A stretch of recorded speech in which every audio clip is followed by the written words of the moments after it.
lewat begitu saja. Padahal itu deposit akhirat. Satu. Yang kedua, perbendaharaan surga itu apa? Wa kitmanul musibah, menyembunyikan kesulitan. Kadang orang takut menghadapi kesulitan. Tapi makin kita merenung, hidup ini kan sebenarnya urusan. Takut sama urusan, ya jangan hidup. Tandanya orang hidup itu kalau punya urusan. Urusan melupakan problem. Problem sering menimbulkan kesulitan. Kesulitan bukan untuk ditakuti, tapi untuk diatasi dan dicarikan jalan keluarnya. Siapa sih orangnya yang gak pernah sulit-sulit? Makin tinggi status sosialnya, makin gede urusannya. Makin tinggi kualitas imannya, makin berat tingkat kesulitannya. Cuma memang yang namanya enak itu seperti pelangi. Biang lala itu nggak pernah di atas kepala kita. Di atas kepala orang melulu. Lu sih enak lu. Kata kita, dia juga bilang, yang enak kan lu. Pelangi itu nggak pernah di atas kepala kita. Kata tukang beca, aduh enak ya naik Mercy.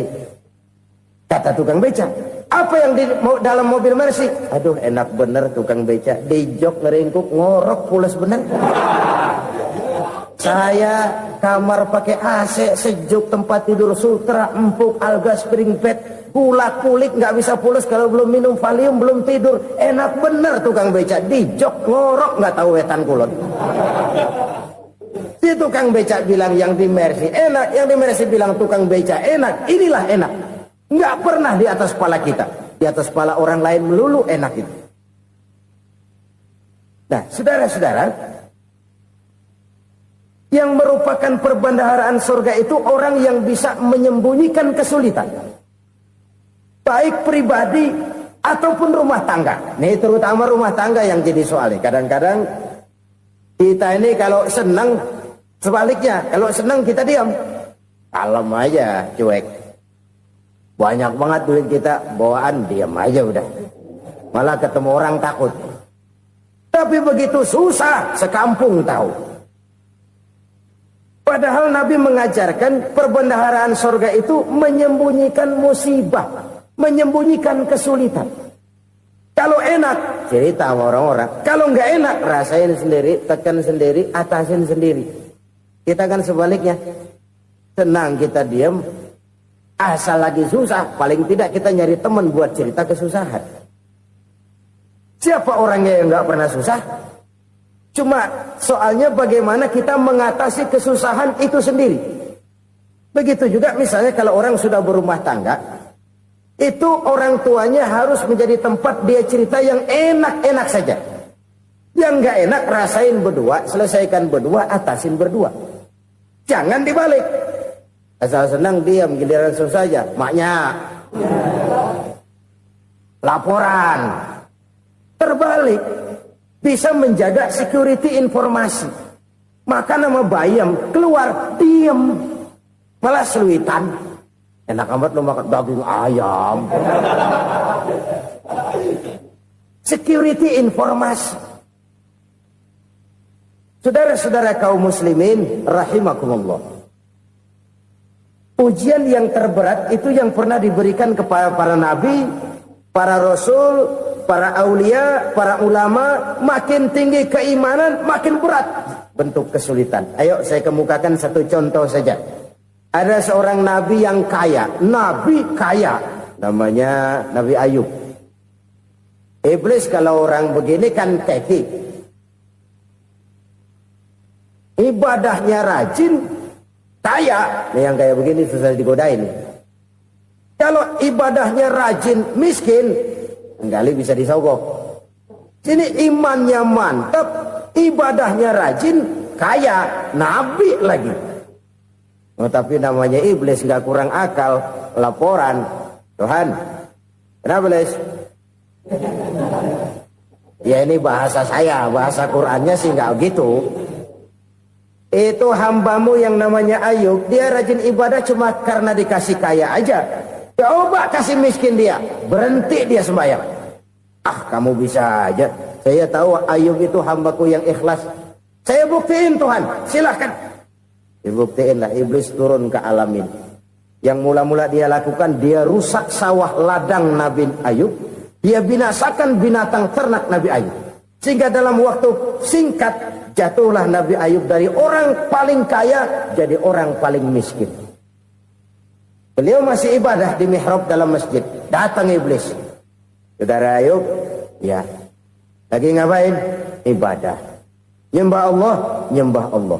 Oh, percuma. Kenapa? Tuhan yang ente sembah nih, dia udah bikin miskin ente. Sawah ladang ente hancur lebur, binatang ternak binasa. Sekarang ente jadi orang paling miskin. Ngapain nyembah Tuhan kayak begitu? Tekor. Udah berhenti dah ibadah, berhenti ibadah. Ini iblis sama Tuhan lapornya lain, yang dikerjakan kepada Nabi Ayub juga lain. Benar begitu iblis, kata Nabi Ayub. Iya, sawah ladang saya habis, buras. Binatang ternak saya binasa, binasa. Saya miskin, bangpak. Apa jawab Nabi Ayub? Bukan innalillahi, ini hebat. Alhamdulillahillazi a'tani wa akhza minni. Segala puji bagi Allah yang telah memberikan harta kepada saya dan sekarang mengambilnya lagi. Alhamdulillah. Allah yang ngasih, Allah yang ambil. Itu mah urusan Allah. Iblis cuman ibadah jalan terus, sujud lagi Nabi Ayub. Iblis seleher gondok banget. Dasar Nabi nggak mempan dia apa-apain. Miskin malah alhamdulillah. Allah yang ngasih, Allah yang ambil. Jadi kalau kita tidak komit, kita tidak terikat kepada kaya, miskin, senang, susah, apa yang bisa bikin kita susah? Jadikan kekayaan, kemiskinan, jadikan senang, susah sebagai anak buah yang bisa kita atur. Jangan kekayaan ngatur kita, jangan kemiskinan ngatur kita. Kita yang harus mengatur mereka. Senang, susah, kaya, miskin, bahagia, sengsara, jadikan itu anak buah yang bisa kita atur. Kalau sekarang kita kaya, lain saat boleh jadi kita miskin, semiskin-miskinnya. Allah yang ngasih, Allah yang ngambil. Tenaga mana yang bisa menghalangi? Ibadah jalan terus. Iblis makin gondok. Dasar Nabi loh.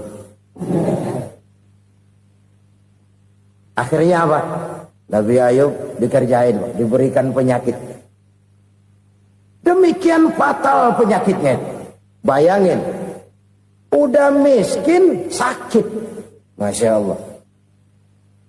Miskin, sakit. Sakitnya nggak lama, kira-kira 16 tahun. Istrinya 3, 2 mental minta ceraiin. Ngerawatin laki bengek begini. Senang belum tentu, susah udah pasti nih. Cerai aja, cerai dah. Cerai. Tinggal satu Siti Rahmah yang setia menemani beliau. Sesetia-setianya hati perempuan. Satu saat Siti Rahmah bilang, "Bang, iya, abang kan Nabi, Bang. Lalu, namanya Nabi kan doanya jarang meleset, Bang. Maksud kamu minta kenapa sih sama Tuhan biar abang sembuh, baik dah, Bang?" Siti Rahmah, "Iya. Saya sakit berapa tahun sih dah? 16 tahun, Bang. Sebelum ini saya sehat berapa tahun? Ya kira-kira 60 tahun, Bang. Nah, coba ente banding-bandingin, Rahmah. Saya dikasih sehat 60 tahun. Dikasih sakit 16 tahun. Sudah nggak sabar. Mau doa kepada Allah minta sembuh. Saya malu. Malu kepada Allah. Diuji dengan yang luar biasa seperti ini. Tidak mengganggu stabilitas kehambaannya. Dia tetap menghamba kepada Allah Subhanahu wa ta'ala. Saudara-saudara kaum muslimin rahimakumullah. Kunci menghadapi kesulitan itu apa? Allah jelaskan dalam satu ayat, wa basyiris sabirin alladzina iza asabathum musibah qalu inna lillahi wa inna ilaihi raji'un. Gembirakan orang-orang yang sabar. Siapa mereka itu? Yang apabila mendapat musibah mereka kembali kepada keyakinan dasar. Segalanya dari Allah dan segalanya akan kembali kepada Allah. Ini konsepsi dasar dari sikap muslim dalam menghadapi berbagai kesulitan. Segalanya dari Allah, segalanya akan kembali kepada Allah. Kalau ini sudah kondisi dasarnya, maka kita akan lapang menghadapi kenyataan bagaimanapun pahitnya. Apakah itu namanya miskin? Apakah itu namanya sakit? bahkan maut sekalipun, segalanya dari Allah, segalanya akan kembali kepada Allah. Ini sikap hidup, bukan sekedar ucapan. Kita kadang-kadang menjadikannya sebagai ucapan. Mulutnya sehingga berhenti, innalillahi wa inna ilaihi rajiun, tapi nangisnya terus gerung-gerungan. Bukan itu, ini kesadaran moral. Kalau segalanya dari Allah, segalanya kembali kepada Allah, kan sebenarnya cuma nunggu giliran. Hari ini saya nyembayangin dia, entah hari apa saya disembayangin orang. Hari ini saya antar dia ke kubur, entah hari apa orang nganterin saya ke kubur. Hari ini saya tahlilkan dia, entah nanti kapan orang tahlilkan saya. Segalanya dari Allah, segalanya akan kembali juga kepada Allah. Oleh sebab itu saudara-saudara, kesulitan bukan untuk ditakuti. Kesulitan justru untuk diatasi, dicarikan jalan keluarnya. Dan tidak ada orang yang tidak pernah mendapat kesulitan. Tidak ada.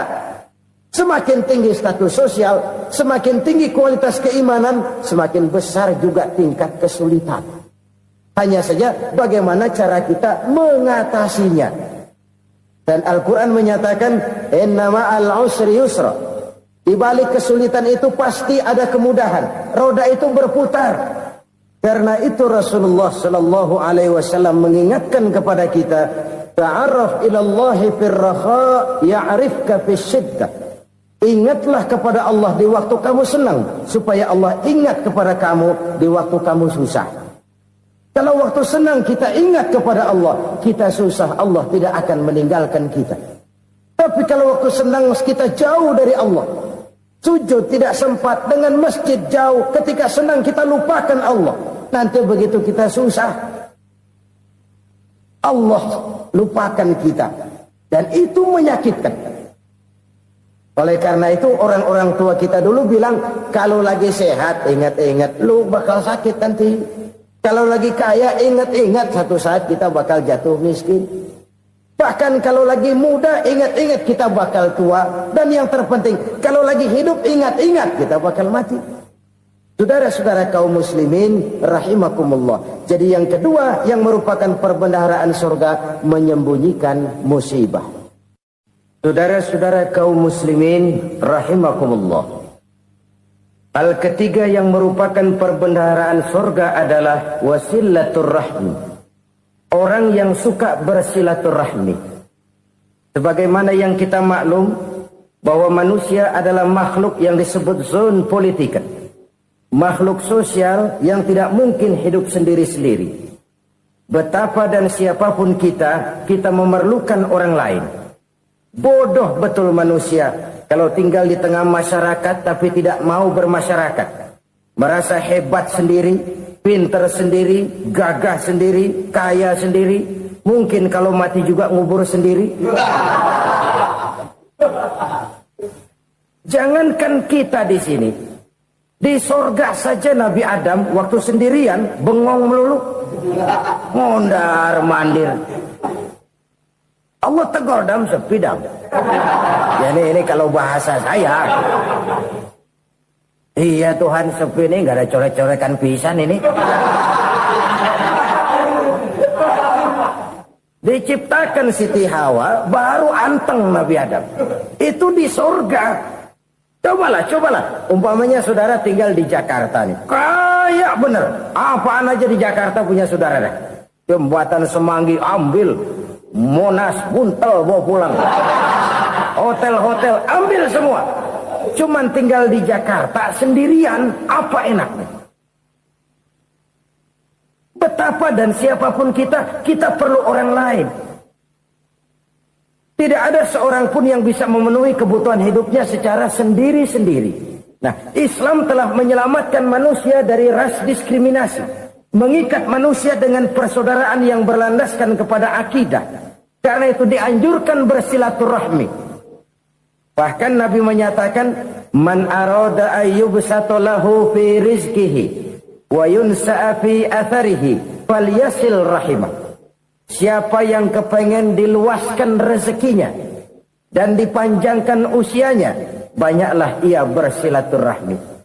Siapa yang kepengen dimudahkan rezekinya, hendaknya ia banyak bersilaturahmi. Kalau banyak teman, kesulitan kan paling tidak ada tempat cerita. Udah susah, sendirian, kita pikirin diri, nggak ada tempat tukar pikiran. Cepet banget sama bengek. Dilawan sendiri. Nah, secara makro kita bisa berkata, tidak mungkin ada kemenangan kalau tidak ada kekuatan. Tidak ada kekuatan kalau tidak ada kesatuan dan persatuan. Tidak mungkin ada kesatuan dan persatuan tanpa semangat silaturahmi.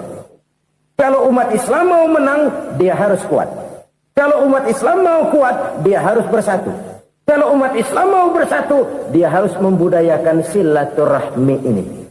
Bahkan sampai-sampai kata Nabi, kalau bisa cari nilai tambah. Apa? Silman qata'ak. Bersilaturahmilah kau kepada orang yang marah denganmu. Masya Allah, indahnya ajaran agama kita.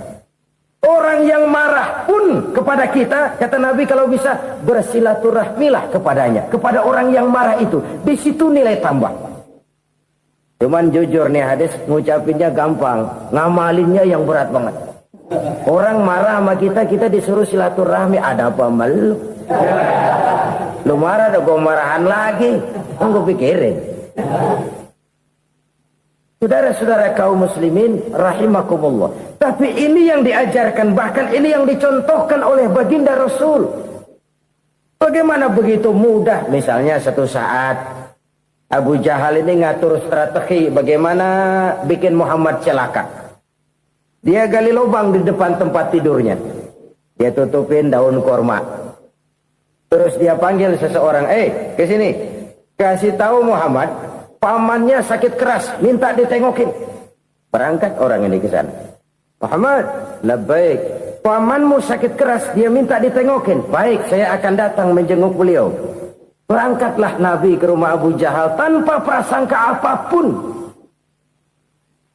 Abu Jahal udah pasang setil. Selimut 3 rangkap setengah dia pakai.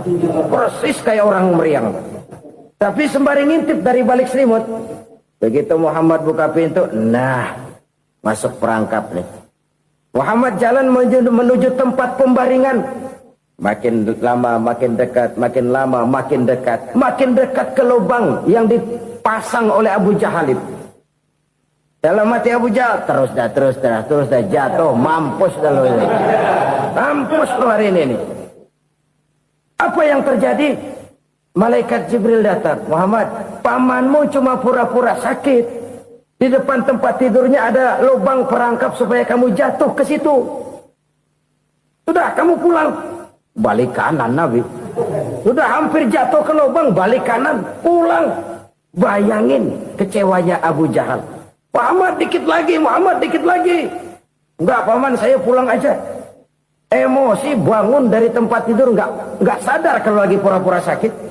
Lompat ngejar Nabi, dia lupa dengan lubang yang dia gali. Usrak, nyemplung sendiri ke dalam lubang.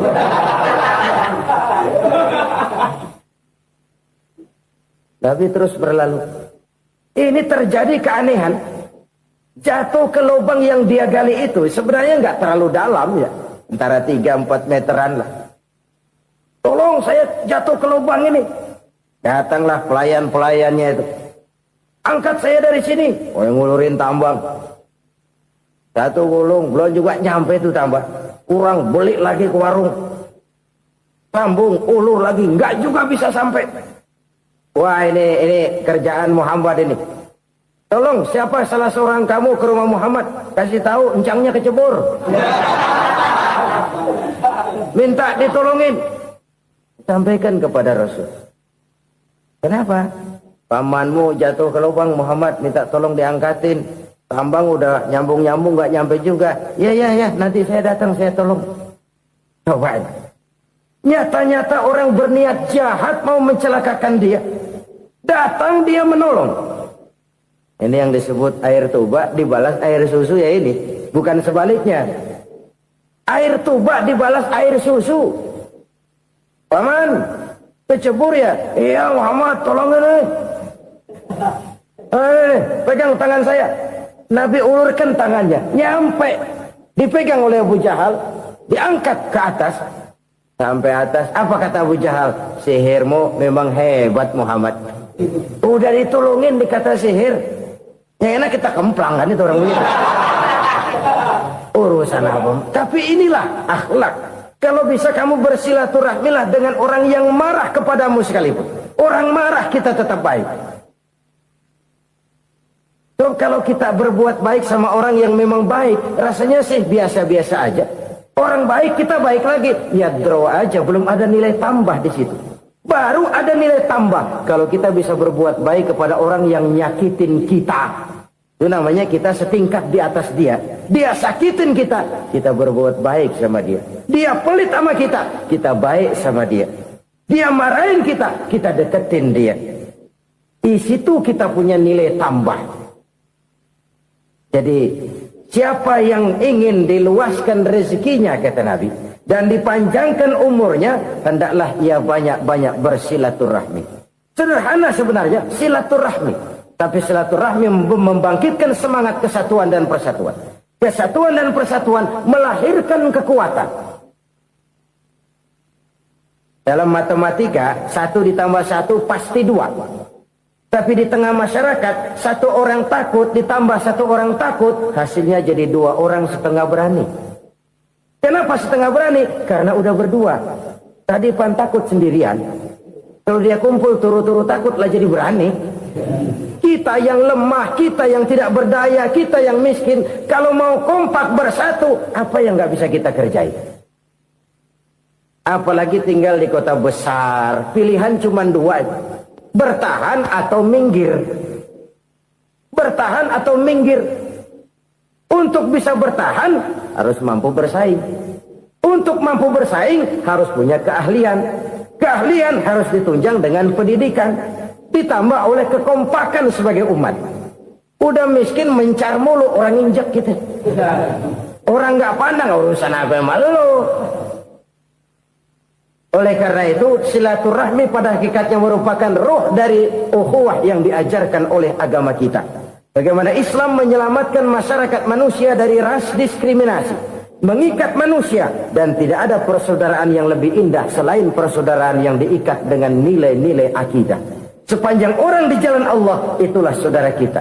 Keluar dia dari jalan Allah, selesailah persaudaraan sampai di situ. Karena itu, kalau ingin menyimpan sesuatu di surga, banyaklah bersilaturahmi.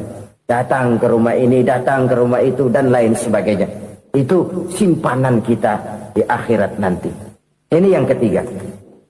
Saudara-saudara, yang keempat, perbendaharaan surga itu apa? Wa qawlu la hawla wa la quwwata illa billah. Ucapan la hawla wa la quwwata illa billah. Ibadah kan ada yang berat, modalnya besar. Bangun masjid berat, modalnya besar. Bangun rumah sakit berat, modalnya besar. Ada ibadah yang berat tapi modalnya ringan. Misalnya puasa. Puasa itu berat, mengendalikan nafsu. Kalau sekedar nggak makan nggak minum sih enteng, mengendalikan nafsu. Itu jihad terbesar. Tapi kan modalnya ringan, cuma niat saja. Ini ibadah berat, modalnya ringan. Ada ibadah yang ringan, modalnya juga enteng. Seperti termasuk ucapan la haula wa la quwwata illa billah. Tanpa sadar, la haula wa la quwwata illa billah. Nyelengin tuh di surga. Nyelengin, kita nggak terasa. Nyelengin simpenan akhirat. La haula wa la quwwata illa billah. Nyimpan lagi. Kaget, la haula wa la quwata illa billah, nyimpan lagi, banyak simpanan. Walaupun sebenarnya yang dimaksud di sini adalah kesadaran batin bahwa tidak ada daya dan kekuatan kecuali Allah. Itu intinya. Kita memulai pekerjaan disunahkan baca bismillah, kan begitu? Apa itu? Kesadaran moral. Bahwa ini saya bisa kerjakan. Saya kerjakan ini dengan menyebut nama Allah. Kenapa? Kalau Allah tidak memberikan daya dan kekuatan, mana mampu saya kerjakan ini. Maka saya kerjakan ini dengan menyebut nama Allah. Bismillah. Kesadaran moral. Manusia hanya wajib berusaha, tapi nggak pernah wajib berhasil. Banyak hal-hal yang kalau kita renungkan secara rasio, nggak mungkin tapi jadi kenyataan. La haula wa la quwata illa billah. Tidak ada daya dan kekuatan kecuali bagi Allah semata-mata. Kesadaran moral akan kelemahan dan keterbatasan makhluk bernama manusia. Kadang kita kagum dengan otak, tapi kita sering lupa sama yang bikin otak. Padahal bagaimanapun hebatnya otak, yang bikin otak pasti lebih hebat dari otak. Nggak percaya, silahkan otak-otakan.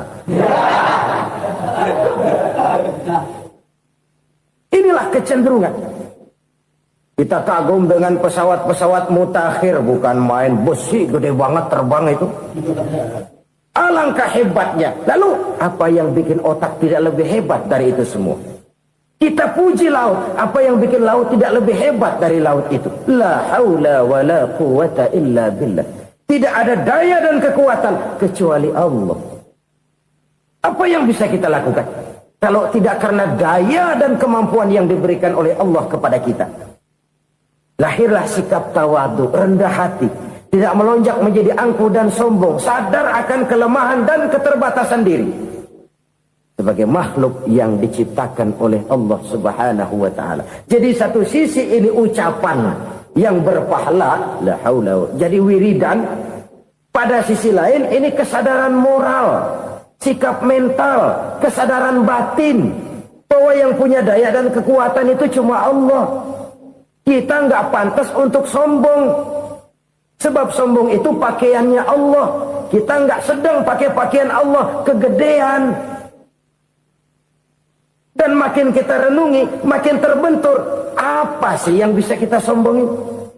Kita mau sombong apa? Kaya? Pintar? Itu kan semua relatif. Di atas langit masih ada langit lagi.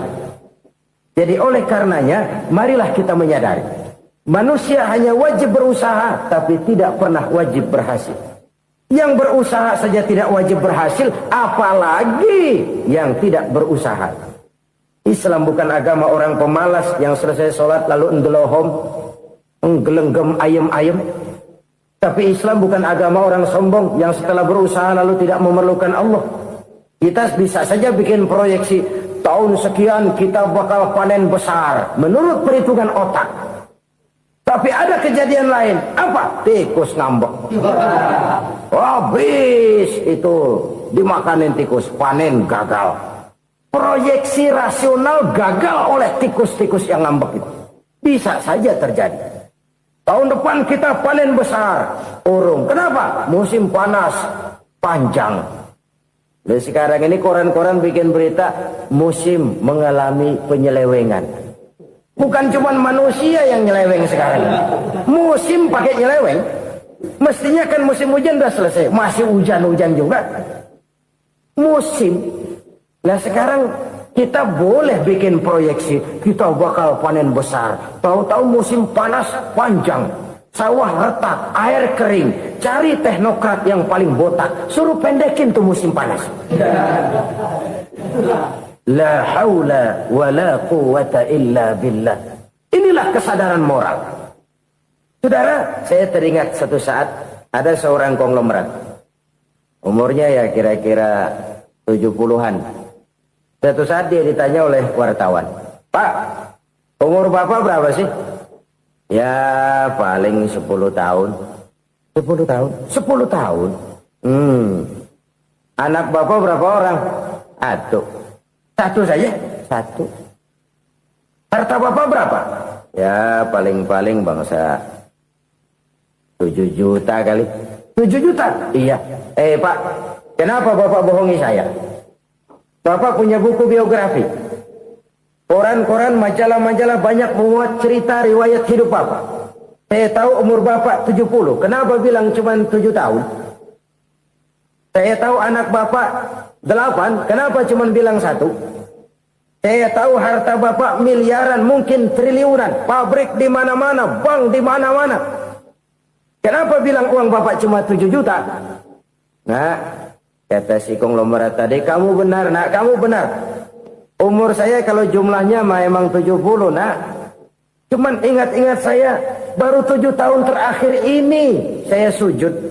Baru 7 tahun terakhir ini saya berusaha dekat dengan Allah. Saya laksanakan perintahnya, saya jauhi larangannya. 7 tahun inilah rasanya yang ada nilainya di hadapan Allah. Yang 63 tahun matong, kelabu, kelam umur gue. Habis untuk maksiat, untuk munkarat. Maka ketika ditanya tadi, umur saya 7 tahun itu. Oh begitu Pak. Oh iya. Lalu anak Pak. Anak Bapak kan 8. Kenapa bilang cuma 1? Nah, kalau jumlah hitungannya memang anak saya 8. Tapi dari 8 orang ini rasanya cuma 1 nih. Yang bakal jadi buah hati, belahan jantung. Pelanjut cerita, penerus sejarah. Bakal jadi anak soleh yang akan mendoakan saya. Cuma 1 rasanya anak saya ini yang bakal jadi buah hati saya. Besar-besaran saya. Yang akan mendoakan di kubur saya. Yang akan mendoakan di akhirat saya. Yang 7 orang mana? Masya Allah. Yang satu tenggeng. Yang satu nyekek botol lolo. Yang satu nggak karu-karuan.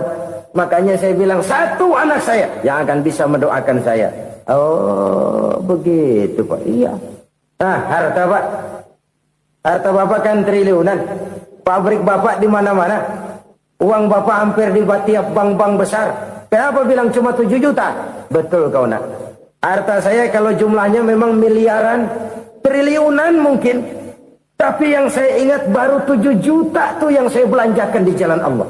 Saya nyumbang masjid, saya santuni yatim piatu, saya bantu pembangunan pesantren, saya bantu pembangunan rumah sakit Islam. Itu yang akan saya bawa pulang ke akhirat, yang 7 juta itu. Yang triliunan itu nanti akan diperebutkan oleh anak-anak saya sebagai waris saya. Jadi harta saya 7 juta itu yang bakal nemenin saya di akhirat, yang akan saya bawa pulang jadi teman saya. Saudara-saudara kaum muslimin, jangan-jangan orang tua itu adalah kita-kita ini. Jangan-jangan kita-kita ini adalah orang tua itu. Jangan-jangan itu potret dari diri kita masing-masing. Dari sekian umur yang diberikan Allah, berapa tahun yang ada nilainya di hadapan Allah. Dari sekian anak-anak yang merupakan amanah, berapa yang akan mendoakan kita sebagai orang tuanya menjadi anak soleh. Dari sekian banyak harta yang diberikan Allah, berapa yang akan kita bawa pulang menghadapnya nanti, yang kita belanjakan di jalan Allah. Ini sebuah potret kehidupan. Karena itu kita kembali kepada la haula wa la quwwata illa billah. Kita wajib berusaha, kita wajib berikhtiar. Selebihnya segala daya dan kekuatan hanya milik Allah saja semata-mata. Satu kesadaran batin dari setiap pribadi muslim. Setelah ia berusaha dan berikhtiar, ia menyerahkannya kepada Allah Subhanahu wa ta'ala. Jadi satu sisi ini merupakan wiridan ucapan yang mengandung pahala. Pada sisi lain ini merupakan sikap batin dari seorang muslim di dalam ia menghadapi realitas kehidupan ini. Saudara-saudara kaum muslimin rahimakumullah. Kalau ini kita jadikan satu basis kehidupan, maka ini akan menyelamatkan manusia dari kemungkinan tergelincir menjadi orang yang lupa diri dan lupa darat. Sebab itu Imamul Ghazali berpesan, jadidis safinah fa innal bahra amiq wa khuziz zad fa inna safara ba'id wa khaffifil hamla fa innal hamla syadid. Perbarui selalu kapalmu karena lautan sangat dalam. Bawa bekal yang banyak karena perjalanan ini sangat jauh. Ringankan beban karena kebanyakan beban akan menyakitkan. Alangkah indah kalimat ini, alangkah dalam makna yang terkandung di sana. Perbarui selalu kapalmu karena lautan sangat dalam. Apa artinya ini? Jaga mentalmu baik-baik.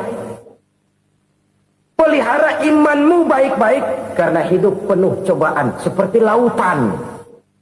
Kita kalau berlayar di lautan kan kadang-kadang tenang, angin bertiup sepoi-sepoi basah. Jika malam datang, bintang gemintang bertabur menghias cakrawala. Rembulan memantulkan sinarnya dengan indah. Dalam keadaan begitu berlayar enak. Tapi lain saat, ombak menggunung, halilintar menyambar, angin topan bertiup. Berapa banyak sudah saudara-saudara kita yang tenggelam di lautan dunia. Tanpa sadar bahwa dia belum sampai kepada pantai yang akan dituju. Berapa banyak sudah Saudara-saudara kita yang tenggelam di lautan dunia ini tanpa sempat bangkit lagi. Dia menyangka sudah sampai kepada tujuannya. Tapi hati kapal jangan sampai bocor karena lautan sangat dalam. Iman ini jaga baik-baik karena hidup penuh dengan ujian. Wa khuzizat fa inna safar ba'id. Bawa bekal yang banyak karena perjalanan sangat jauh. Saudara mau ke Bandung, bawa duit. Saudara mau ke Surabaya, banyakan lagi duitnya. Saudara mau ke Mekah, gepokan, iketan tuh duit nggak lembaran lagi. Makin jauh perjalanan, makin banyak bekal yang harus kita bawa. Kalau saudara dari Jakarta mau ke Surabaya, kagak bawa duit berangkat juga, itu sih bukan berani namanya, nekat. Sampai Surabaya belum tentu, sengsara di jalan udah pasti. Kenapa? Nggak bawa bekal berangkat. Sama juga kita nih, misalnya belum sempat sembahyang, mati. Waduh, berani banget orang. Belum punya bekal, mati. Sengsara di jalan.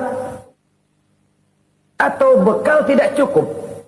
Dari Jakarta, saudara mau ke Surabaya, bawa duit 500 perak. Paling jauh Cikampek nyampenya itu. Paling jauh itu. Antara jauhnya perjalanan dengan bekal yang saudara bawa tidak seimbang. Hidup ini perjalanan panjang. A walking tour. Dimulai dari alam arwah. Sebelum jasad diciptakan, roh diciptakan lebih dulu. Dari situ pindah ke alam rahim. Dari alam rahim pindah ke alam dunia. Dari alam dunia pindah ke alam barzah. Baru menuju akhirat. Satu perjalanan panjang. Kalau bekal tidak bawa, sengsara di jalan. Bawa bekal yang banyak karena perjalanan ini sangat jauh. Wa khaffifil hamla, ringankan beban karena beban itu cuma akan menyulitkan. Kalau bekal itu sih keperluan, tapi beban nggak kita perluin, cuma ngeberat-beratin. Apa ini beban? Dosa, kecurangan, kebatilan, kesoliman, ketidakadilan, kesewenang-wenangan. Itu akan jadi beban kita di akhirat. Alangkah celakanya, perjalanan panjang, bekal tidak bawa, beban kelewat banyak, alamat sengsara di jalan. Pahala tidak ada, dosa berlipat ganda. Na'udzubillah, summa na'udzubillah. Kalau kita rangkum nasihat Al-Ghazali dengan kisah si konglomerat tadi, kita akan mengambil kesimpulan. Pertama, bekal terbaik dalam menghadapi gejolak kehidupan ini tidak lain adalah iman. Yang kedua, pahala dan dosa. Dua hal kontroversial. Pahala adalah bekal, dosa adalah beban. Tapi kita sekarang kan tidak begitu terangsang kepada yang abstrak. Orang berlomba mencari yang konkret-konkret saja. Yang real. Kalau memang dosa, benjol dong. Kira-kira begitu. Kira-kira begitu. Persis orang Yahudi dulu. Orang Yahudi itu kan pernah minta kepada Nabi Musa. Ya Musa, lan nu'mina laka hatta narallaha jahrah. Musa, kami nggak bakal mau beriman kepada Allah kalau belum kami lihat Allah ada nongkrong di depan kami. Kalau memang Tuhan ada, taruh dong di depan kami. Mau yang konkret-konkret saja. Kalau memang dosa, benjol dong. Kalau memang pahala, berasa dong. Orang terangsang kepada yang real, yang konkret-konkret saja. Karena itu, untuk mengejar dosa, orang mau bayar. Tapi untuk mengejar pahala, walaupun tidak bayar, orang segan. Ini yang dikatakan oleh Nabi, kamu mengharapkan ke surga, tapi kamu berat melaksanakan sesuatu yang bisa membawa kamu ke surga. Kamu ingin jauh dari neraka, tapi tiap saat kamu lakukan perbuatan-perbuatan yang justru menjerumuskan kamu ke neraka.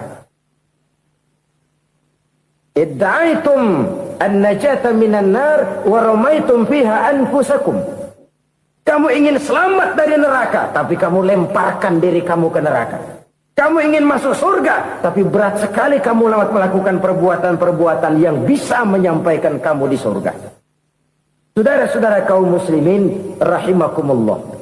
Jadi hal keempat yang merupakan perbendaharaan surga adalah la haula wa la quwwata illa billah. Satu sisi ini merupakan ucapan yang memperberat timbangan akhirat. pada sisi lain ini merupakan sikap hidup seorang muslim, kesadaran batin yang sangat dalam bahwa tidak ada daya dan kekuatan kecuali Allah. Dan itu kita simbolkan pada saat memulai pekerjaan dengan Bismillah, dengan menyebut nama Allah. Satu kesadaran moral, saya hanya bisa melakukan ini karena diberikan daya dan kekuatan oleh Allah. Lahirlah sikap tawadu, rendah hati, tidak melonjak menjadi angkuh dan sombong. Saudara-saudara, sampai sini dulu jumpa kita kali ini. Semoga 4 perbendaharaan surga ini dapat kita lakukan, yang kelak akan merupakan bekal kita di kemudian hari nanti. Amin ya rabbal alamin.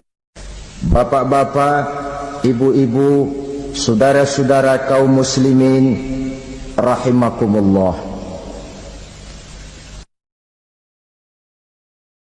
Di dalam kehidupan kita sebagai seorang muslim, minimal 5 kali dalam sehari semalam kita mendengar seruan untuk mendirikan solat yang disebut azan. Ada kalimat menarik di dalam kalimat azan itu, yakni seruan hayya 'alal falah, marilah menuju kepada keberuntungan, marilah meraih kemenangan. Seruan ini adalah kecenderungan dari setiap manusia, apapun warna kulitnya. Artinya, setiap orang dalam hidup selalu ingin meraih dan mencari kemenangan. Kemenangan akan melahirkan kepuasan batin, dan kepuasan batin memberikan kebahagiaan. Sedangkan kekalahan melahirkan penderitaan batin, dan penderitaan batin menjerumuskan seseorang di dalam berbagai bentuk kerugian. Jikalau inilah seruan azan, maka masalahnya ialah apa yang menyebabkan kita meraih kemenangan. Al-Quranul Karim memberikan tuntunan dan ajaran kepada kita bahwa orang-orang yang memperoleh kemenangan itu tidak lain adalah orang-orang yang bertakwa. Hanyalah mereka yang bertakwa kepada Allah Subhanahu wa ta'ala pada akhirnya akan tampil sebagai pemenang. Lalu siapa orang yang bertakwa itu? Dijelaskan dalam awal-awal Al-Baqarah, orang yang bertakwa yang akan meraih kemenangan. Pertama, allazina yu'minuna bil ghaib, yaitu orang-orang yang beriman kepada yang gaib. Percaya bahwa ada alam yang gaib, alam yang abstrak, alam yang tidak bisa dijangkau oleh salah satu daripada panca indera kita. Mereka percaya dan beriman kepada adanya malaikat, beriman kepada adanya iblis dan jin, beriman kepada adanya alam kubur, beriman kepada adanya alam mahsyar, beriman kepada adanya alam akhirat, beriman kepada adanya surga dan neraka. Beriman bukan cuma sekedar beriman dalam ucapan bibir saja, tetapi beriman yang nilai iman itu mampu mewarnai gerak dan gaya hidupnya. Iman yang meresap sampai ke tulang sumsum, kemudian memberikan dampak positif di dalam kehidupan manusia. Alam, kita tahu, adalah sesuatu yang selain Allah, dan Allah bukanlah alam. Apapun namanya selain daripada Allah, itu adalah alam. Alam pada hakikatnya terbagi menjadi 2. Ada alam syahadah, alam nyata, alam konkret, alam yang bisa dijangkau oleh salah satu indera kita. Kemudian ada alam ghaib, alam yang tidak bisa dijangkau oleh panca indera kita, alam metafisika, alam abstrak, alam yang wajib kita imani keberadaannya. Kita percaya bahwa malaikat itu ada, kita percaya kepada jin, bahwa jin itu ada, kita percaya kepada adanya iblis dan setan. Bukan percaya kepada iblis dan setannya, percaya bahwa iblis dan setan itu ada. Itu termasuk salah satu daripada sifat orang yang bertakwa kepada Allah. Saudara-saudara kaum muslimin rahimakumullah, kecenderungan pembangunan yang lebih bersifat materialistis biasanya menggeser aspek kehidupan rohani. Orang berpikir empirik, dan dalam pola pikir yang demikian maka alam gaib tidak lagi mendapat perhatian. Aspek kehidupan yang bersifat rohaniah malah mulai ditinggalkan. Akibatnya terjadilah kepincangan di dalam kehidupan kita. Pernah ada satu pengalaman pribadi dalam perjalanan kembali ke tanah air. Dalam pesawat di sebelah kanan saya duduklah seorang Jerman namanya Heiner Simonsen. Iseng saya ajak kenalan, saya ajak ngobrol, saya tanya dia. Saya bilang, Mas Heiner ini, kalau pesawat yang kita tumpangi ini jatuh ke bawah, kira-kira apa yang bakal terjadi, Mas? Dia bilang, kita semua akan mati. Begitu? Iya. Oke. Apa itu mati? Tanya saya. Dia bilang, untuk tahu apa itu mati, kita harus tahu lebih dahulu apa itu hidup. Saya pikir nih bule bisa ngomong juga. Baiklah kata saya. Apa hidup menurut Anda itu? Oh, hidup itu dia bilang, kalau seluruh anggota badan kita bekerja secara normal, paru-paru memompa darah secara normal, jantung berdetak secara normal, sel-sel tubuh bekerja secara fit, dan organisme tubuh hanya mau bekerja secara normal, dia bilang, kalau kita memberi makan yang cukup, menu yang teratur, dan gizi yang lengkap. Saya bilang, kesimpulannya apa, Ner? Dia jawab, hidup adalah dari tangan ke mulut. Life is from the hand to the mouth, kata dia. Hidup adalah dari tangan ke mulut. Jadi masalah hidup tidak lebih daripada masalah isi perut. Orang pergi pagi, pulang sore, peras keringat, banting tulang, perut yang dibelain. Saya bilang, you are wrong. Sampean salah, Ner. Kamu orang Islam bukan? Bukan. Pantas. Kenapa saya salah? Dia bilang, ya jelas salah. Salahnya di mana? Kamu ini manusia. Kalau hidup cuma dari tangan ke mulut, saya bilang, kambing di kampung saya juga begitu pikirannya, Ner. Itu kambing di kampung saya, asal perutnya kenyang, sudah hidup dia. Perkara besok bagaimana, lusa prospeknya macam mana, bulan depan ada apa, kambing nggak pernah mikir. Di kampung saya kambing juga pikirannya begitu. Kamu Kristen ya? Tadinya. Loh kok tadinya, lalu apa sekarang kamu ini? Dia bilang, sekarang saya netral. Saya tidak beragama, tapi saya percaya kepada Tuhan sebagai pencipta alam. Saya ingat benar dia bilang, I haven't any religious, but I believe to God as the creator of the world. Kenapa bisa netral begitu, Ner? Habis saya bingung katanya. Islam bilang Islam baik, Kristen bilang Kristen baik, Hindu Buddha bilang Hindu Buddha baik, semua agama baik. Saya netral sekalian, nggak beragama. Yang penting saya percaya kepada Tuhan.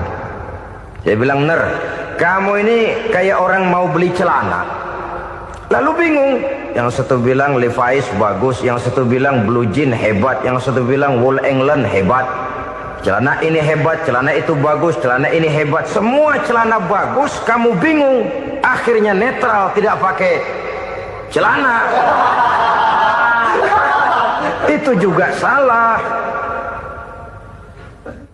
Saya pikir-pikir, kemudian saya melihat bahwa dua pola berpikir Heiner ini nampaknya sudah mulai menggejala di lingkungan masyarakat bangsa kita. Disadari atau tidak, secara jujur kita harus berkata, dua pola pemikiran Heiner ini mulai berkembang di tengah masyarakat bangsa kita. Pertama, pola pikir materialisme. Hidup adalah dari tangan ke mulut. Masalah hidup tidak lebih masalah isi perut. Itu yang perlu dibela, dan disitulah arti kehidupan. Pergi pagi, pulang sore, peras keringat, banting tulang untuk mempertahankan perut. Kalau sudah kemari cara orang berpikir, maka buat apa percaya kepada yang gaib? Untuk apa sholat? Untuk apa puasa? Untuk apa zakat? Untuk apa menghadiri majelis taklim? Tanpa kepercayaan kepada yang gaib, hidup berjalan menurut alur empiris dan materialis. Kalau sudah ke sana cara orang berpikir, biasanya orang lalu cenderung menghalalkan segala cara. Hanyalah orang yang percaya bahwa akhirat ada. Hanyalah orang yang percaya bahwa alam kubur itu ada. Hanyalah orang yang percaya bahwa malaikat itu ada, hidupnya akan lebih terarah dan terkendali. Karena kepercayaan kepada yang gaib, yang merupakan fase daripada kehidupan setelah hidup yang sekarang ini, mewarnai gerak pribadi seseorang di dalam dia melakukan kegiatan hidupnya. Pola berpikir materialisme, disadari atau tidak, mulai menggejala di lingkungan masyarakat bangsa kita. Hidup tidak lebih dari urusan tangan ke mulut, mulut ke tangan, tangan ke mulut. Asal perut sudah kenyang, hiduplah sudah. Perkara bagaimana prospek hari yang akan datang, bagaimana akhirat tidak jadi persoalan.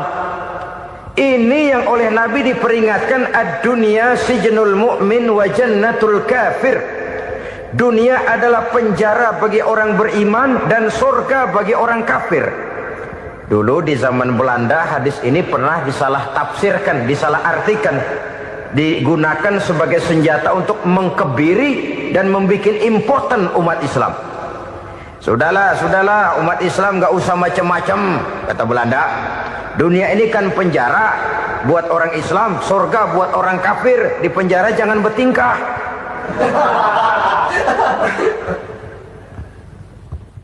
Pengertiannya tidak begitu. Dunia adalah penjara bagi orang mukmin. Artinya dalam kehidupan dunia seorang mukmin tidak bebas memperturutkan hawa nafsunya. Di penjara hawa nafsunya itu. Sebaliknya, surga bagi orang-orang kafir. Buat orang kafir, surgalah dunia ini. Mereka bebas memperturutkan hawa nafsunya. Dilarang tidak terlarang, dicegah pun tidak tercegah. Mereka hidup menurut alur bisikan nafsu mereka sendiri.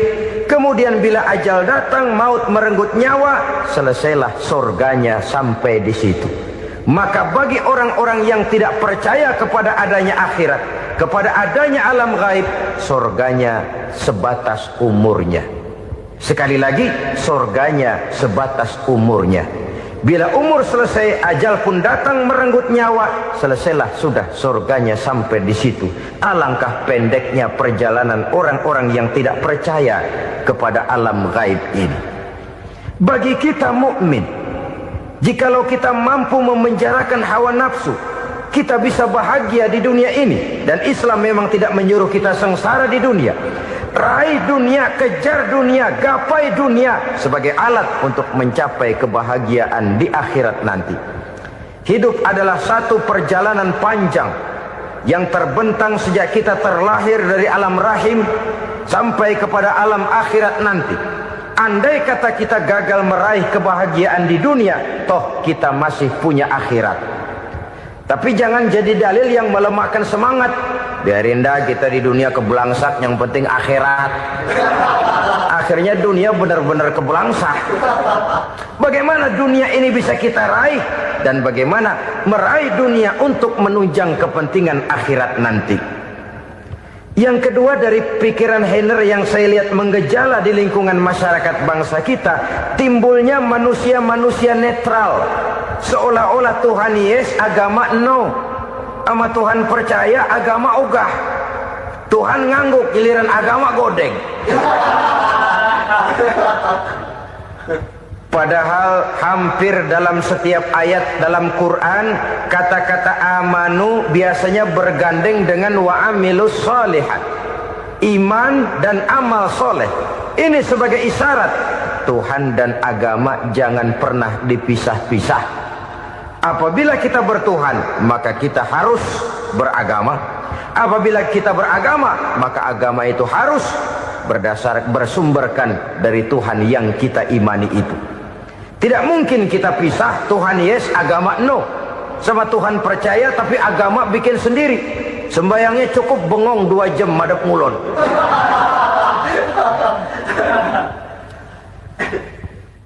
Saudara-saudara kaum muslimin rahimakumullah.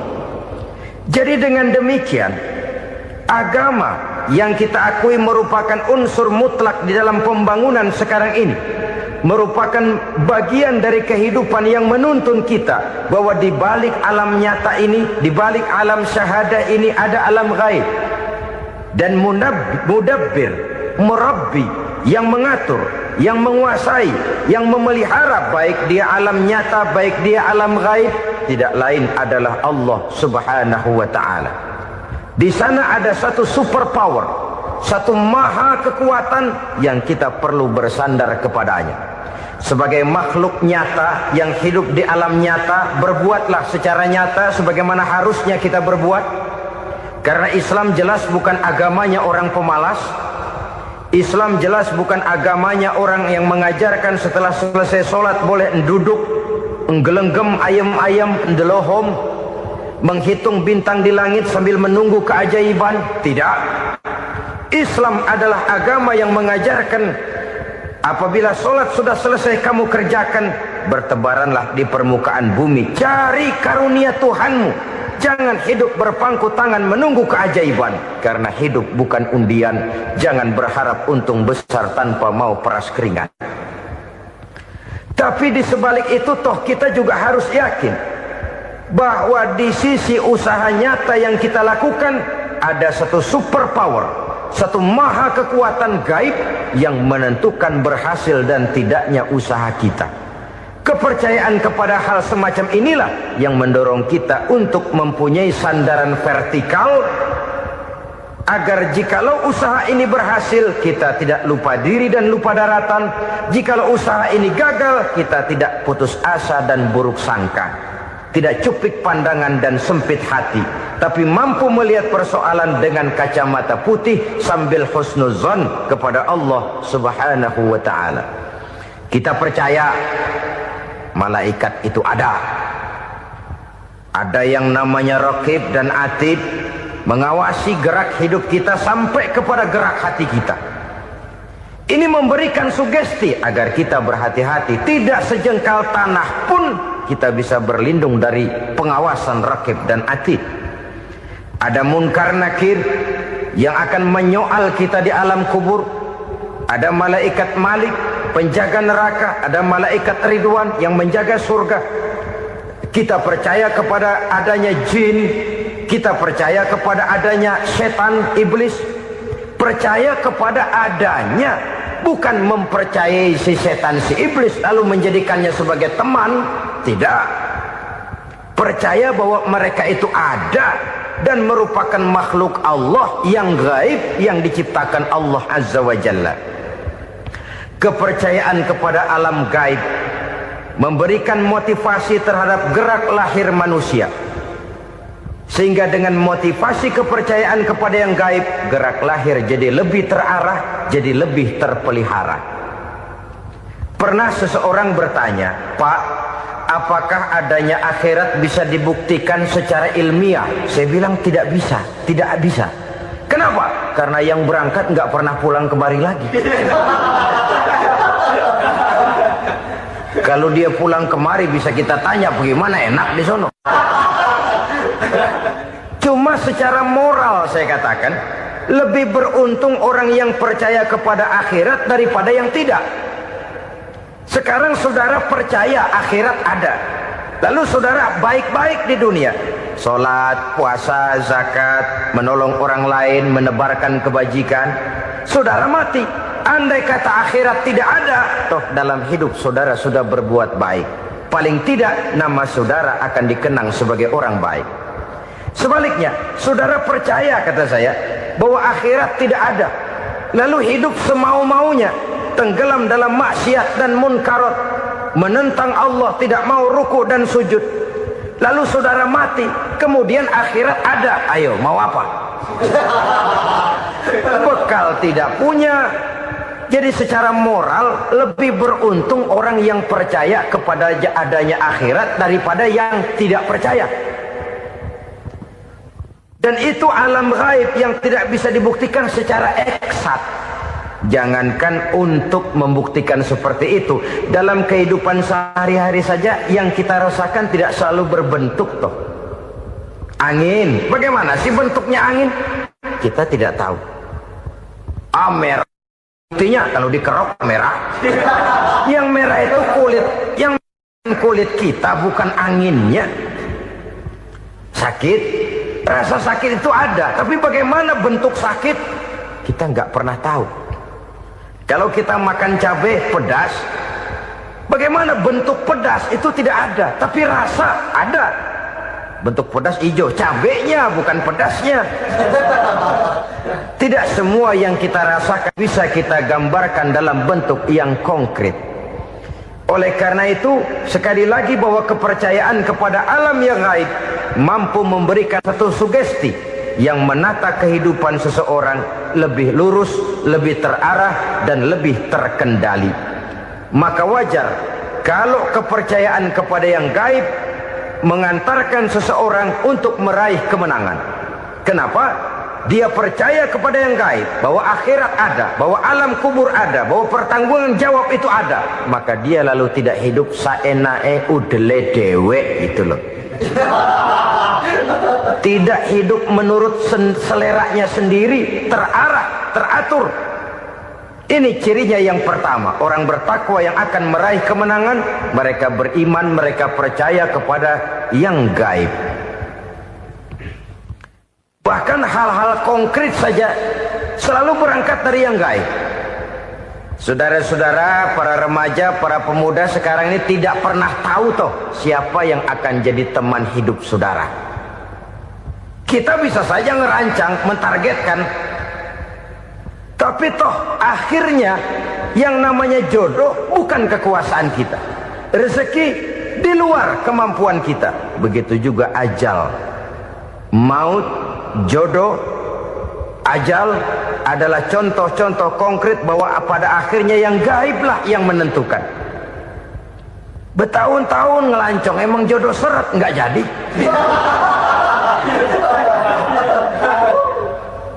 Begitu kenal baru setengah malam nginep ditangkap hansip kan. Hal-hal semacam itu kadang-kadang kita berpikir suuzon, gile